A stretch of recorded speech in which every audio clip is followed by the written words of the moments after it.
வணக்கம். இன்றைய பதிவு இது சிக்கந்தர் மலையா கந்தர் மலையா என்று ஒரு பெரிய போராட்டத்தை ஆரம்பிச்சிருக்காங்க. இந்த போராட்டத்தை ஆரம்பித்தது யார் நமக்கு தெரியும். ஒரு ஆடை வெட்ட போகிறாங்க. ஆடை வெட்ட போகிறதுடைய விளைவாக எம்எல்ஏ வராங்க, எம்பி வராங்க.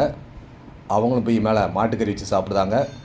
இது எல்லாத்தையும் அரசாங்கம் வேடிக்கை பார்த்துட்ருக்கு, அரசியல்வாதிகள் வேடிக்கை பார்த்துட்ருக்காங்க. காரணம் அவங்களுடைய ஓட்டு வங்கி. இந்த எம்எல்ஏ எம்பி அவங்க யார்? பொதுமக்களால் ஓட்டு போட்டு வாக்கு செலுத்தி தேர்ந்தெடுக்கப்பட்ட இந்த எம்எல்ஏ எம்பி அனைத்து தரப்பு மக்களாலும் ஆதரிக்கப்பட்டு ஆதரவு பெற்ற ஒரு எம்எல்ஏ எம்பி. இவங்க பதவி ஏற்கும்போது என்ன பதவி ஏற்காங்க? அவங்க பேரை சொல்லிவிட்டு, நான் சட்டப்படி அமைக்கப்பட்ட இந்திய அரசியல் அமைப்பின் பால் உண்மையான நம்பிக்கையும் மாறா பற்றும் கொண்டிருப்பேன் என்றும், இந்திய நாட்டின் ஒப்பில்லாத முழு முதல் ஆட்சியையும் ஒருமையையும் நிலைநிறுத்துவேன் என்றும் உறுதிகிறேன்னு சொல்லி உறுதி கூறி, அவங்க அமைச்சர் பதவி ஏற்றனா அமைச்சர் பதவிக்கு ஒரு உறுதிமொழி கூறி தான் இவங்க பதவி ஏற்காங்க. பதவி ஏற்றதுக்கு அப்புறம் இவங்க என்ன பண்ணுறாங்க நீங்கள் பார்த்தீங்களா? எந்த மதமோ அந்த மதத்தை சார்ந்தே இருக்காங்க. இந்த மதம் அப்படிங்கிறது இஸ்லாத் மதம் அப்படிங்கிறது ஒரு அமைதி மார்க்கம் அப்படிங்கிறது தான் இன்றைக்கி எல்லாருமே நம்ம பார்த்துக்கிட்டு இருக்கக்கூடிய விஷயம். இது சில நாடுகளில் அமைதி மார்க்கமாக தான் இருக்குது. நம்ம அண்டை மாநிலங்களையும் நம்ம நாட்டிலையும் நம்ம மாநிலங்களையும் இது அமைதி மார்க்கமாக இல்லை. அந்த அமைதி மார்க்கமாக இல்லாததுக்கு காரணம் யாருன்னா, ஒரு சில குறிப்பிட்ட சுயநலவாதிகள் அவங்களுடைய சுயநலத்துக்காக இந்த அமைதி மார்க்கத்தில் உள்ள பெரும்பான்மையான மக்களை செயல்படுத்தி அவங்கள வசியம் பண்ணி அவங்களுக்கு ஆதரவாக செயல்படுற மாதிரி ஒரு பெரிய நாடகத்தை நடத்தி அவங்கள விற்பனை செஞ்சு இவங்க பழச்சிக்கிட்டு இருக்காங்க. இதுதான் இந்த அமைதி மார்க்கத்தில் உள்ள சில புத்திசாலிகள் பண்ணக்கூடிய ஒரு பெரிய வேலையாக இருந்துகிட்டு இருக்கு. அந்த அமைதி மார்க்கத்துக்கு எதிராக இன்றைக்கி மிகப்பெரிய போராட்டம் ஆரம்பமாயிருக்கு. இது கேவலம் என்னென்னா, ஓட்டு போட்ட மக்கள் யாருக்கு? ராமநாதபுரம் தொகுதியினுடைய எம்பி, அடுத்து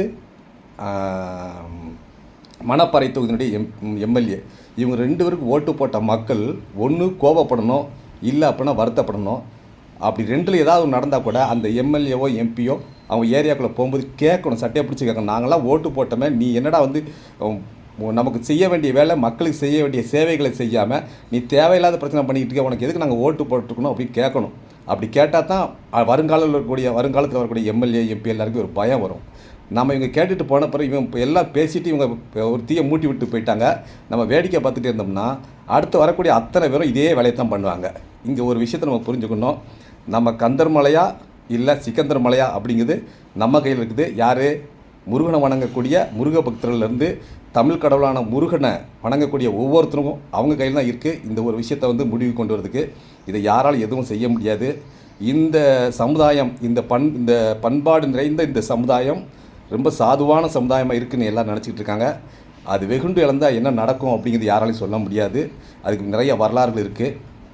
இந்த சமுதாயத்தினுடைய வரலாறு நீங்கள் பின்னோக்கி பார்த்தீங்க அப்படின்னு சொன்னால், ஒரு தாய் தன் கணவனை போருக்கு அனுப்புகிறா, கணவனை இழந்துருதா, மறுபடியும் மகனை போருக்கு அனுப்புகிறா, மகனை இழந்துருதா, மறுபடியும் தானே வேலை எடுத்து போருக்கு கிளம்புறா. அப்படி பாரம்பரியத்தில் வந்த இந்த சமுதாயத்துக்குள்ளே சில பேர் தேவையில்லாத வம்புகளை உண்டு பண்ணிக்கிட்டே இருக்காங்க. இதை அரசாங்கம் வேடிக்கை பார்த்துக்கிட்டு இருக்கு, அரசியல்வாதிகள் வேடிக்கை பார்த்துக்கிட்டு இருக்காங்க. இதுக்குடைய முடிவு நெருங்கிருச்சு. ஏன்னா முருகனை தொட்டவன் என்ன ஆவான் அப்படிங்கிறத கந்தசஷ்டி கவசத்தை தொட்டவன் போது தெரிஞ்சு போச்சு. இப்போ முருகனின் அறுபடை வீடுகளில் முதல் வீடான திருப்பரங்குன்றத்தை தொட்டிருக்காங்க. இதனுடைய விளைவு அவங்களுக்கு தெரியும், மிக பிரம்மாண்டமாக இருக்கும். மிகப்பெரிய லெவலில் இதனுடைய அசைக்க முடியாத ஒரு சக்தியாக முருகர் கூட்டம் கந்தர் மலை உருவாகும். கந்தர் மலை மட்டும் இல்லை, இனி வரக்கூடிய காலங்கள் ஃபுல்லாகவே இந்த அமைதி மார்க்கம்னு சொல்லி ஏமாற்றிக்கிட்டு இருக்கக்கூடிய சில ஒரு குறிப்பிட்ட அவங்களுக்கு பெரிய முற்றுப்புள்ளி வைக்கக்கூடிய ஒரு காலகட்டத்துக்கு வந்தாச்சு அப்படின்னு நினைக்கிறேன். தேங்க்யூ, நன்றி.